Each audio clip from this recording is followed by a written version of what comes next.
Hello सबैजनामा नमस्ते छ। तम्बर खोला जाँदैछौँ, दुईजना मात्रै छौँ आज चाहिँ। हेर्नु सक्नुहुन्छ यहाँ तम्बर खोला चाहिँ यो बाटै भएर चाहिँ यहाँ तल देख्दै हुनुहुन्छ। यो खोलामा पुगेर हामी भिडियो पनि गर्नेछौँ र अहिले जाँदै गरेको भिडियो पनि गर्नेछु। र हामी अलिकति तलतिर झरिसक्यौँ भाइ, दुई स्टेप भन्दा पनि कति भयो, 4-5 स्टेप झरिसक्यो। 300 मिटर झरिसक्यो ओह्रालो ठ्याक्कै भने। अब हामी चाहिँ ओह्रालो लाग्दैछौँ है त। यो ओह्रालो चाहिँ के अरे भाइ? ए होइन, तल चाहिँ मेतलुङ होइन, मेतलुङ भन्ने ठाउँमा जाँदैछौँ। र अहिले चाहिँ एकदम सुनसान छ, मान्छे पनि कोही रहेन रहेछ। हामी ठ्याक्कै 2 वर्ष अगाडि आएर तल पौडी खेलेको थियौँ होइन। आज चाहिँ नखेल्ने, आज चाहिँ लुगा पनि छैन, खासै पौडी खेल्नु पनि आउँदैन है। अरूले यसो हेरेको अनुसारले मात्रै हो। अब भने चाहिँ हामी त्यत्तिकै यसो घुमघामको लागि, रमाइलोको लागि जाँदैछौँ है त। अब गएको भिडियो पनि हाल्नेछु, बाटो के कस्तो छ हेरिदिनु होला। ल त है भन्नु न। ल बाटो चाहिँ यस्तै छ, यो चाहिँ बाटो हो। अब तल जाने खोला ए यही हो खनेको, खन्नुभएको। ए यहाँ चाहिँ बनतरुल खन्नु भएको रहेछ है त। बाटो चाहिँ यस्तै छ, तल खोला जाने। बाटो यस्तै छ है त। र अघि चाहिँ मैले यो रुखको माथिबाट खिचेको थिएँ भिडियो। हाम्रो मेतलुङ जाँदैछु होइन त भाइ? घुम्दै गरेको हाम्रो अलैँची बगान यो सबै है, यो यिनीहरू नयाँ भर्खर स्टार्टिङ हो। यो चाहिँ अलैँची बारी अरे भाइहरूको यहाँनिर। यही होइन त माथि हाम्रो बस्तुहरू चाहिँ पर बस्तु बाख्रा बारी। ए त्यता पो हो। ए अनि निकै टाढो रहेछ नि बस्तुहरू घरदेखि। अघि चाहिँ मैले यही रुखबाट भिडियो बनाएको थिएँ त माथि।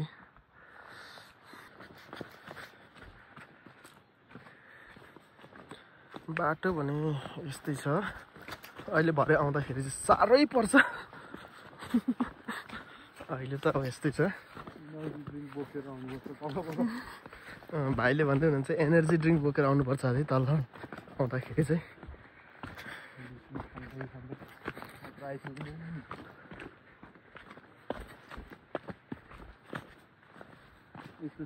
नेपालको विकास हेर्नु न, यो त यसो गर्दा छिन्छ। ए यो त करेन्ट लाग्छ नि, करेन्ट मात्रै मरिन्छ नि यो पुग्यो भने त। हाइट त्यसो भने त सुन्नु नहुने रहेछ नि त।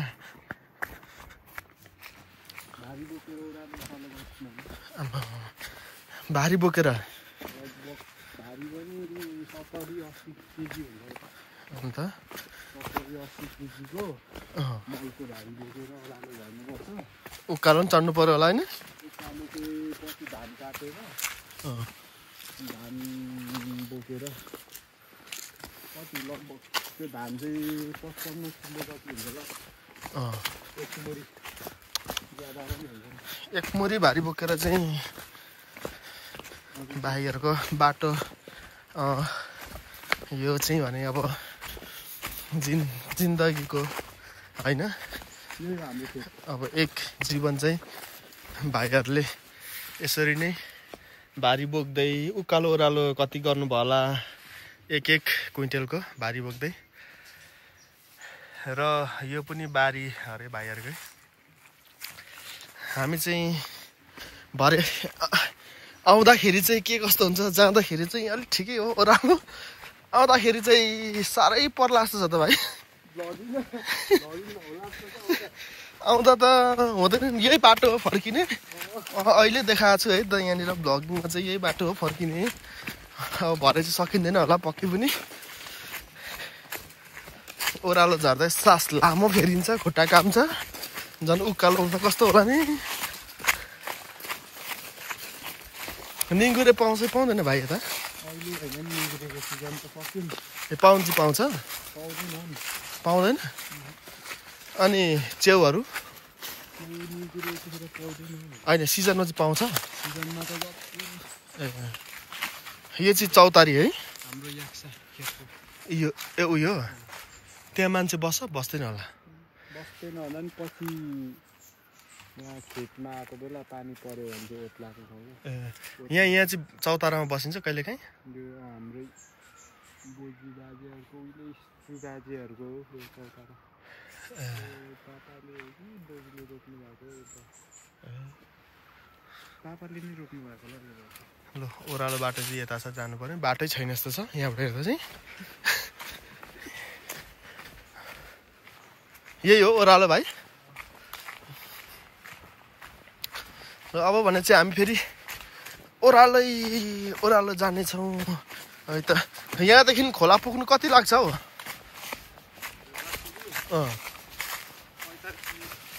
होइन बढी लाग्छ होला नि हामी त अब छिटो हिँडिँदैन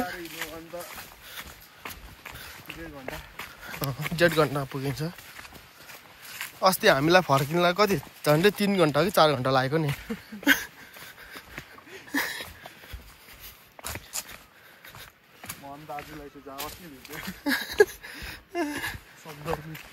मन दाजु अनि हाम्रो यता भक्त दाजु बिचरा 18 वर्ष भए हिँड्नु छोडेको गाडी चलाएको खुट्टा काम्दैछ भन्दै हुनुहुन्थ्यो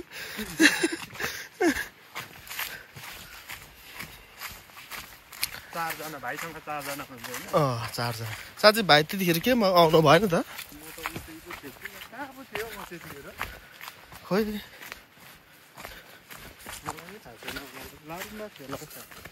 ए होला ए त्यतिखेर तलै हुनुहुन्थ्यो होला किनभने हामी मात्र आएको थियौँ नि त पहिलोचोटि हो नि त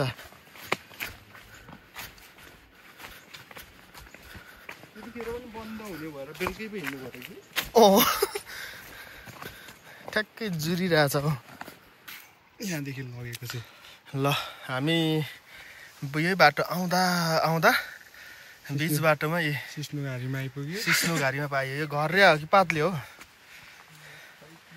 यसो हेर्दाखेरि चाहिँ घरिया रहेछ होइन अनि यहाँ सिस्नु यस्तो अर्ग्यानिक सिस्नु चाहिँ यसरी खान पाउँदाखेरि कस्तो हुन्छ होला भाइ सबै वेस्ट भइरहेको अब मान्छे नआउँदो रहेछ अनि अब कसले खाने टिपेर छैन खाएर नसिद्धाउँदो रहेछ अब यहाँनिर यो निङ्गुरे ट्यापे च्याउ पनि हुन्छ अरे निङ्गुरे पनि यस्तै रहेछ यो सिस्नु त झन् बाटैमा छ नि यता पनि छ अब यहाँ त कसैको डर पनि छैन हो टिपेर ड्याम टिपेर लाँदा हुन्छ अरे फेरि भाइहरूको घर छेउमा छ अरे निङ्गुरेहरू ट्याप्पै छ है त यहाँ कता छ ठन्डै लडियो त खोइ ए यहाँ निङ्गुरे हो ए निङ्गुरे रहेछ यहाँ हेर्नुहोस् त टिपेरलाई चाहिँ कसले खाने म खान्छु नि अरे कसले पकाउने म पकाइहाल्छु नि मिठो हुँदैन आजभोलि ए यस्तो खाले नि टिप्थ्यौँ नि त हामी उहाँ आजभोलि त मिठो हुँदैन क्या यो वास्तै हुँदैन क्या हामीलाई त चिज हुन्छ त फेरि यहाँ त निगुरे त सिजनमा हो कि साउनतिर यो चाहिँ के रहेछ हौ बिँ हो के हो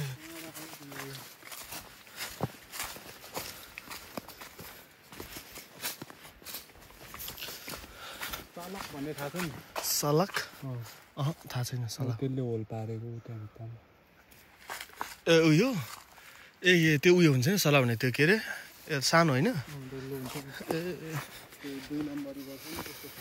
यहाँबाट चाहिँ कहाँ गइन्छ कुनै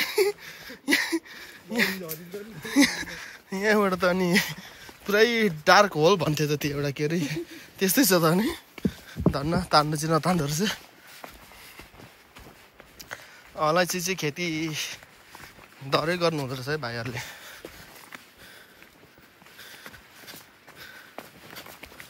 सबै अलैँची यहाँ चाहिँ पानी छैन रहेछ नि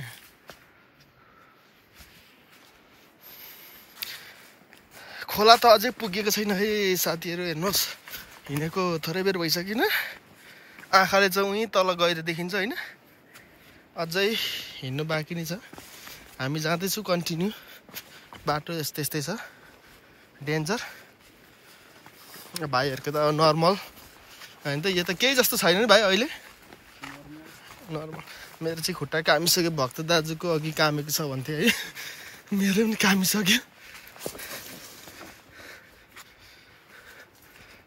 भाइ कता जानुभएको नि त्यहाँबाट भ्यू देखिन्छ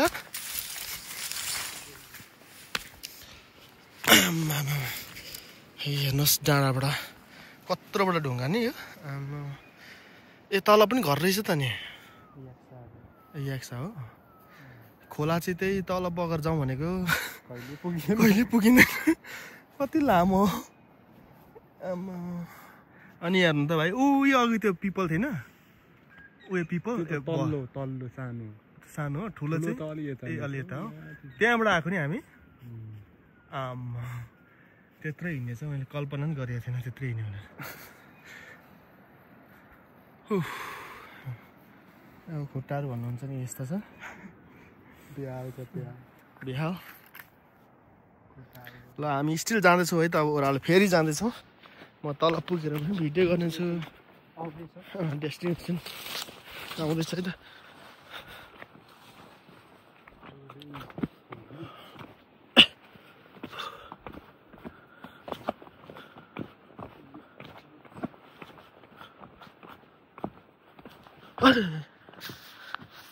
ल त भिडियो चाहिँ यस्तो यस्तो छ बाटै मात्रको छ म अब तल आइपुग्दाखेरि भिडियो गर्नेछु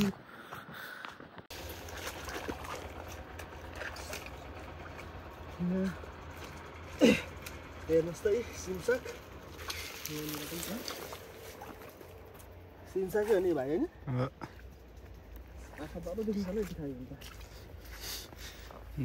देखिन्छ कि खै झन् कमजोर चाहिँ हुन्छ सिमे साग खाएर मोतीबिन्दु भयो अरे भन्ने हुन्छ नि फेरि यो सिमे साग खाएर